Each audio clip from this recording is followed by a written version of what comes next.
नमस्कार, आप देख रहे हैं न्यूज इंडिया। आपके साथ मैं हूं अभिषेक।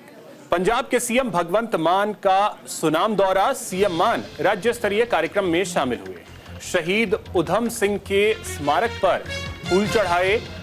शहीद उधम सिंह की 50वीं शहीदी दिवस। सीएम मान के साथ मंत्री अमन अरोड़ा भी इस दौरान मौजूद रहे। पंजाब के मुख्यमंत्री भगवंत मान ने सुनाम का दौरा किया और शहीद उधम सिंह की शहीदी दिवस को समर्पित कार्यक्रम में शिरकत की। इस दौरान उन्होंने शहीद उधम सिंह को श्रद्धांजलि दी और उनके स्मारक पर फूल चढ़ाए।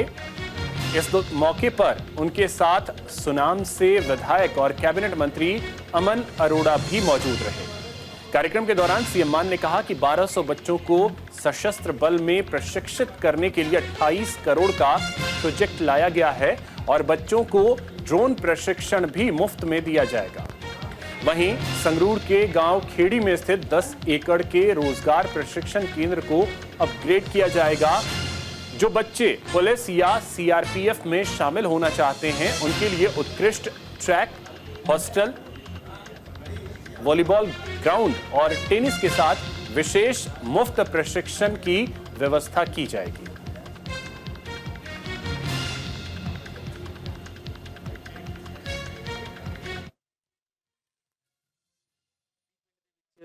दस एकड़ दे विच एक सी पाइट नां दा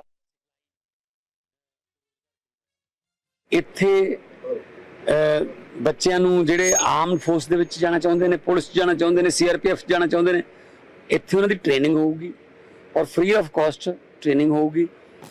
शानदार एक ट्रैक बनूगा, हॉस्टल बनूगा, वॉलीबॉल कोर्ट होगा, टेनिस कोर्ट होगा, उहदे विच शूटिंग रेंज होगी ते एडमिन ब्लॉक होगा। सो मतलब एक इत्थे जिहड़ा बच्चा आ गया, साल च 1200 बच्चे की कैपेसिटी है। 1200 बच्चे जिहड़े आ गए वो इत्थों ट्रेनिंग लैके अपने अपने रोजगार ते लगणगे। सो ये पहला बिल्कुल ठप्प पिया सी प्रोजेक्ट, उन्हें दोबारा शुरू किया है। टी पिंड दे विच 10 एकड़ दे विच एक सी पाइट नां दा सिखलाई ते रोजगार केंद्र है।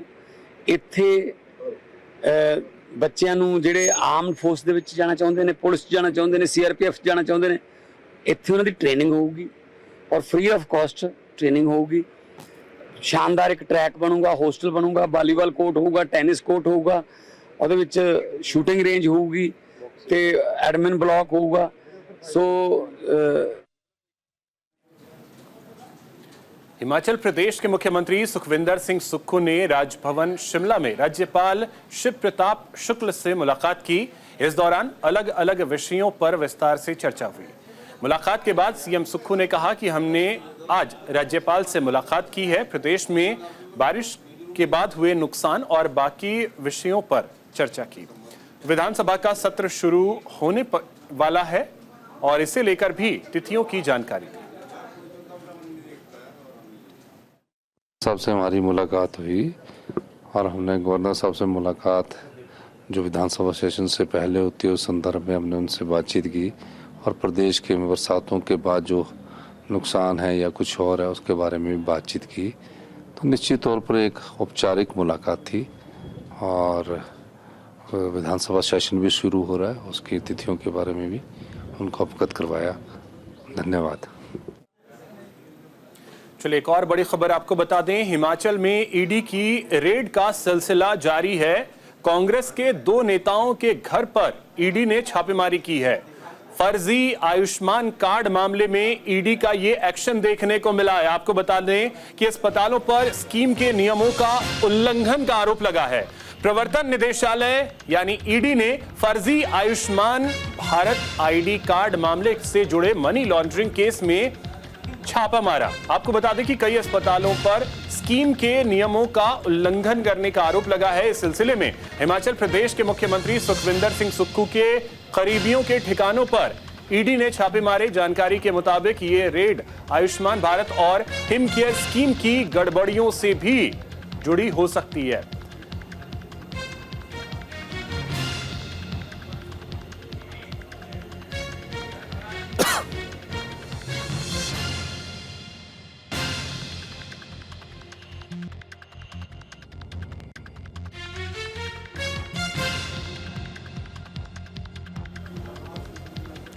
तो देखिए, ईडी की छापेमारी लगातार देखने को मिल रही है और आपको बता दें कि हिमाचल प्रदेश में ऊना और कांगड़ा में ईडी ने आज छापेमारी की है। अस्पतालों पर स्कीम के नियम जो हैं उसका उल्लंघन करने का आरोप लगा है। आयुष्मान कार्ड को लेकर 2 नेता कांग्रेस के, उनके ठिकानों पर ईडी ने छापेमारी की है।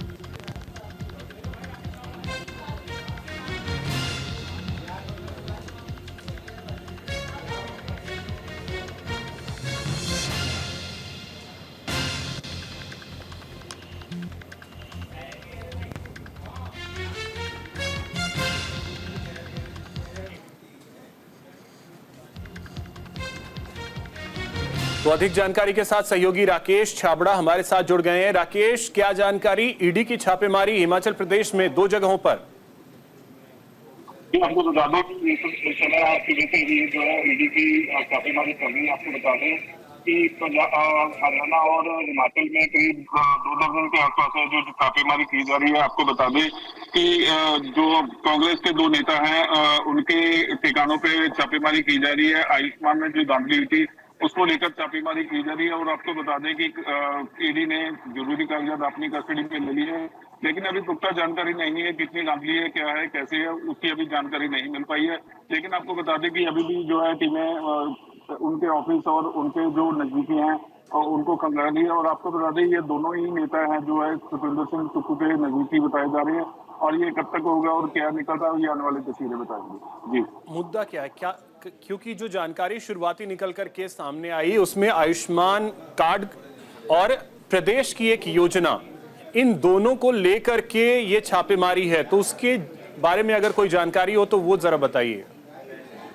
जी बिल्कुल, आपको बता दें कि आज सुबह इनके जो हॉस्पिटल है, 2 जो नेता है इनके कांग्रेस के नेता है, इनके जो हॉस्पिटल है करीब 5 से 6 हॉस्पिटल है जहाँ पे छापेमारी चल रही है। क्योंकि आयुष्मान कार्ड के ऊपर जो गरीब लोगों के लिए जो स्कीम दी गई थी उसके ऊपर जो धांधली हुई है, तो धांधली कितनी हुई है इसके बारे में अभी पुख्ता जानकारी नहीं मिल पाई है।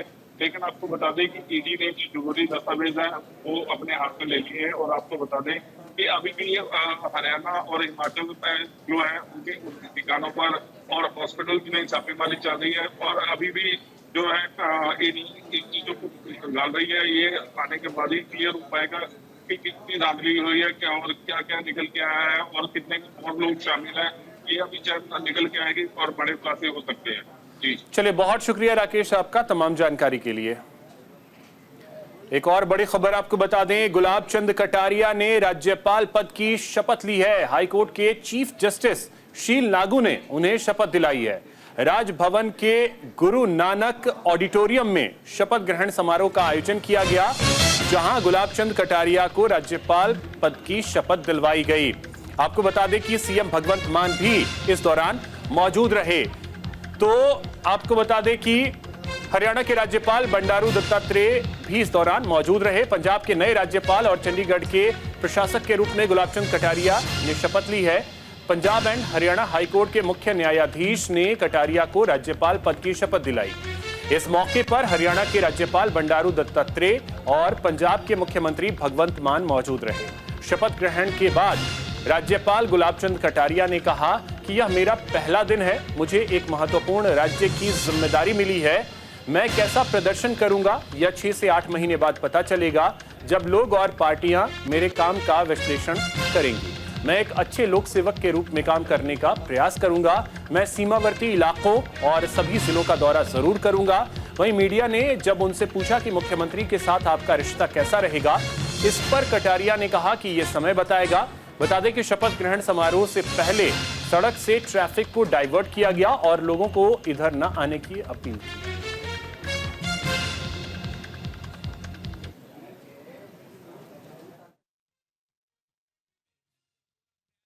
एक अच्छे जनसेवक की तरह से ये पद जो होते हैं ये केवल डेकोरेशन नहीं होता है, ये पद होता है जनता की सेवा करने के काम होते हैं। मैंने अपने 40-45 साल की राजनीतिक क्षेत्र में सेवा ही अपना धर्म मान करके अपना काम किया। यहाँ भी मैं कोशिश करूंगा कि कॉमन आदमी की समस्या के हल करने में मैं कितना सहायक हो सकता हूँ। मैं उनको सुनूंगा भी सही, कोई भी मेरे यहाँ आकर के अपनी बात कह सकता है।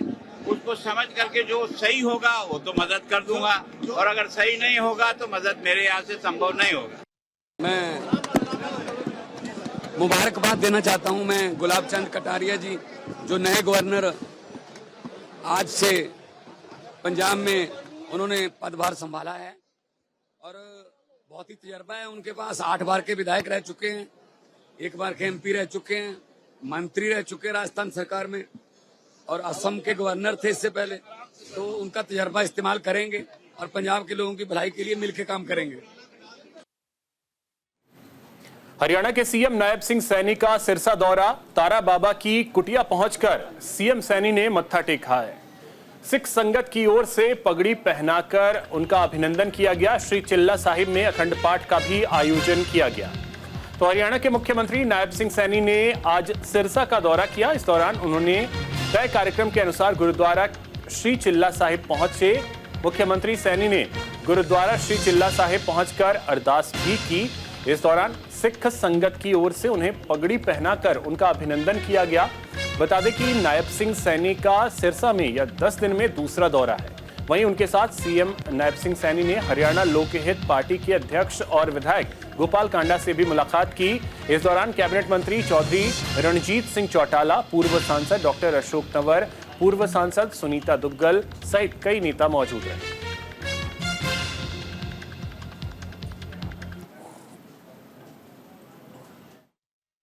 देव जी के पवित्र चरण इस भूमि के ऊपर पड़े हों, और जिन्होंने इस भूमि के ऊपर 40 दिन रह करके यहाँ तपस्या की हो, उस भूमि के ऊपर एक भव्य गुरुद्वारा चिल्ला साहिब उनकी याद के अंदर यहाँ स्थापित हो,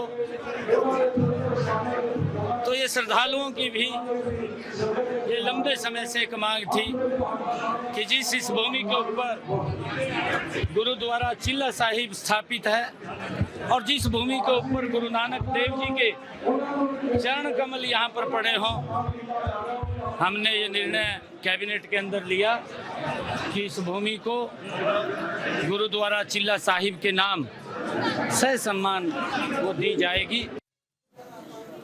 आम आदमी पार्टी के हरियाणा प्रदेश अध्यक्ष सुशील गुप्ता आज यमुनानगर के दौरे पर रहे, जहां आपके कार्यकर्ताओं ने उनका स्वागत किया।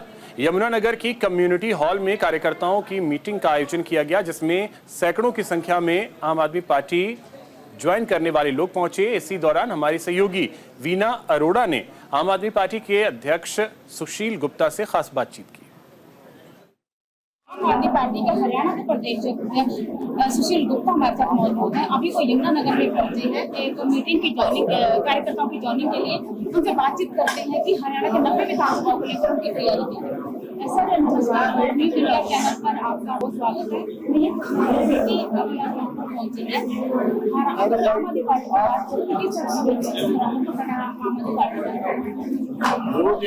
के दर्शकों को मैं बताना चाहूंगा कि प्रदेश के अंदर आम आदमी पार्टी सबसे मजबूती से उभर रही है। हरियाणा के अंदर हमने पहले बदलाव जनसंवाद किया, लगभग 7000 से ऊपर यूनिट के अंदर हम पहुंचे। अब हम बदलाव जनसभा कर रहे हैं। 15 दिन के अंदर 45 जनसभा करनी है और पूरी ताकत के साथ हरियाणा की इस भ्रष्टाचारी सरकार को जड़ से उखाड़ फेंक। हरियाणा में 90 विधानसभाएं हैं। 90 विधानसभाओं पर अपने प्रत्याशी अपने तैयार किए हैं कि 90 विधानसभाओं की तैयारी पूरी है आपकी? 90 विधानसभा पे पूरी की पूरी तैयारी है।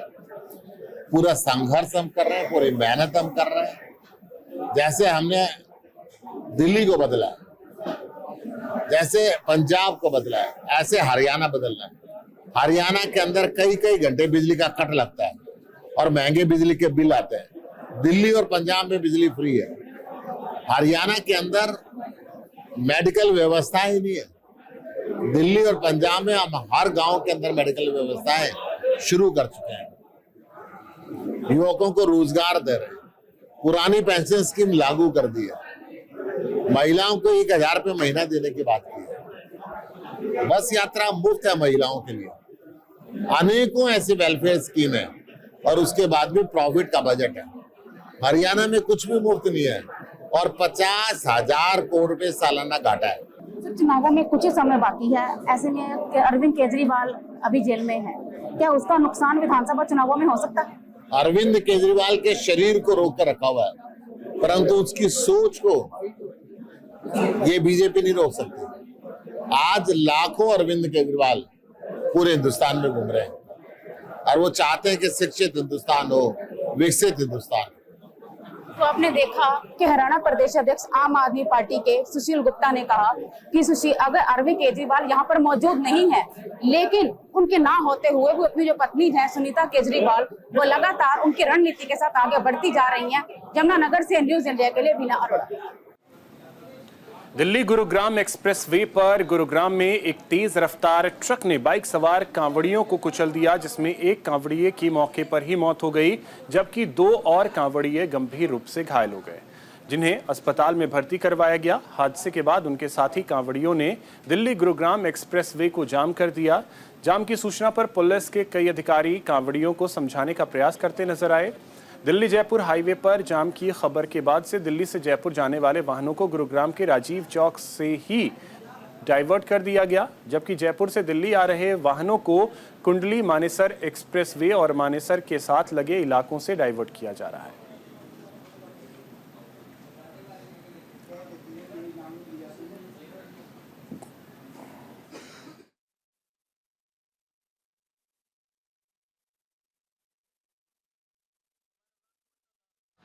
टक्कर मारी थी, ठीक है, और उसमें चढ़ाके भी गए हैं। बंदा फरार है, ट्रक इधर खड़ा है, पुलिस वाले बोलते हैं थाने पे है। और ये ट्रक है, हमने खुद ने पहचाना है, ये खून देख के। और पुलिस का कहना है कि ट्रक भी थाने में था, आदमी भी थाने में था। पुलिस मिट्टी दे रही है उसपे। मैं आया था, मैंने शिनाख्त की बंदे की, मैंने मेरे खुद हाथ से उठाया, मेरे शिनाख्त करते ही बंदे को उठवाया, चुपचाप ले गए, किसी से कोई वार्तालाप, कुछ नहीं, कोई समझाइश नहीं। कावड़ जा रही थी हमारी जी, सिविल लाइन में जा रही थी, कावड़ वालों के साथ जा रही थी, ओवरलोड वो ट्रक खड़ा, आपको देखा होगा आपने। पंजाब का सबसे महंगा लाडोवाल टोल प्लाजा आज से शुरू हो गया है और टोल प्लाजा की सुरक्षा के लिए 250 से ज्यादा पुलिसकर्मी तैनात हैं। किसान आज एक बार फिर टोल प्लाजा खाली कराने के लिए जुटने वाले थे, लेकिन जिला पुलिस ने किसान नेताओं को हिरासत में ले लिया। वहीं भारतीय किसान मजदूर यूनियन के अध्यक्ष दिलबाग सिंह जैसे ही टोल प्लाजा के पास पहुंचे, पुलिसकर्मियों ने उन्हें हिरासत में ले लिया और अब करीब 10 किसानों को हिरासत में लिया जा चुका है। इस मामले पर एडीसीपी शुभम अग्रवाल ने बताया कि टोल प्लाजा पर सुरक्षा के पुख्ता इंतजाम हैं, कानून व्यवस्था बिगड़ने नहीं दी जाएगी। टोल प्लाजा पर स्थिति बिगाड़ने की कोशिश करने वाले किसी भी व्यक्ति के खिलाफ कार्रवाई की जाएगी।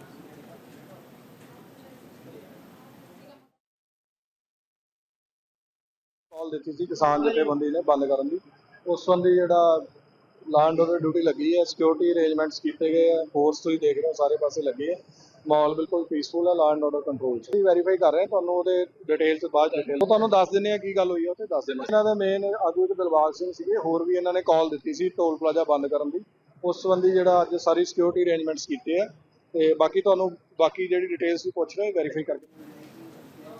पंजाब और हरियाणा के प्रवेश द्वार शंभू बॉर्डर पर किसानों को बैठे हुए करीब 6 महीने हो चुके हैं और इसी बीच 10 जुलाई को हाईकोर्ट ने हरियाणा सरकार को शंभू बॉर्डर पर लगे बैराज को 17 जुलाई तक खोलने का आदेश दिया था।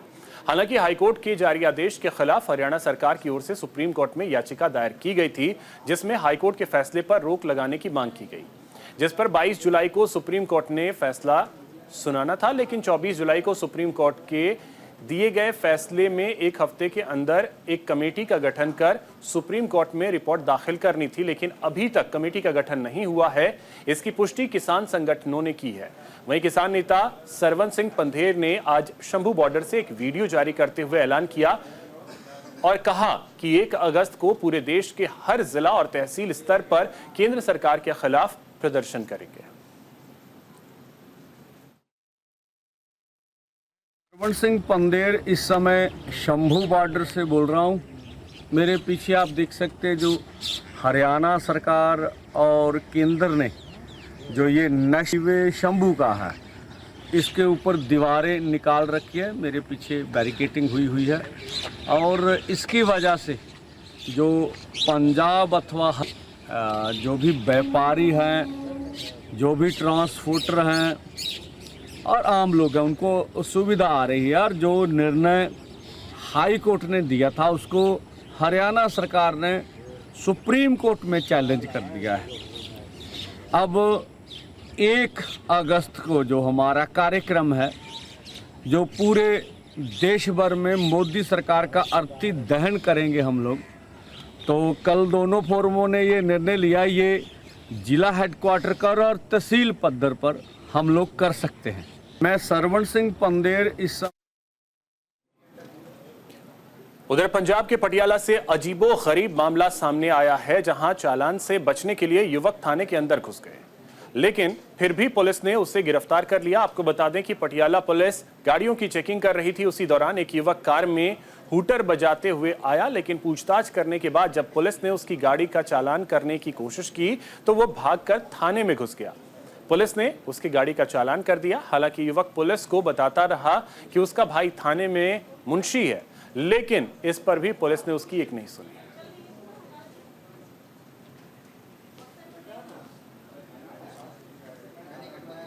तो फिलहाल इस बुलेटिन में इतना ही। नमस्कार।